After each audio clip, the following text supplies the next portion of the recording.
Okay, it's time for a little bit of an update on the V12 Flathead engine build. We went to the shop to kind of get an update and have a look at some things, and it was very noisy there, and our opportunity was kind of a short-term one. So I thought I would just take some pictures, get the story, and then tell it to you here and let you know what's going on. First of all, it looks like the decision was made to go to an aluminum timing gear as opposed to a fiber one.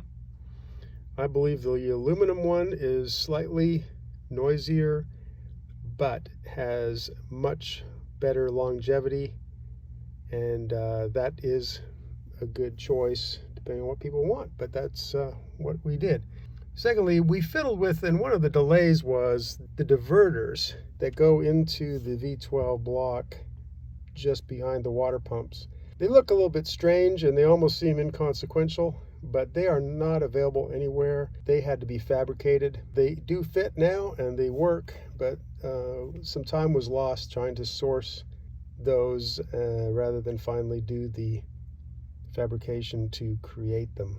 Also, I kind of feel like I'm living a little Flathead world over there. At 5 Star, they have several Ford Flathead engines, the V8s, that have been built. Look like they're ready to be shipped out or processed in some way. But anyway, the Flatheads are coming in.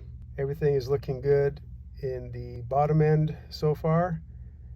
Everything is ready to receive. The crankshaft has been made ready. There were a few things that previous episode we talked about, but that's all ready to go. So with the diverter valves there, I think we're getting pretty close.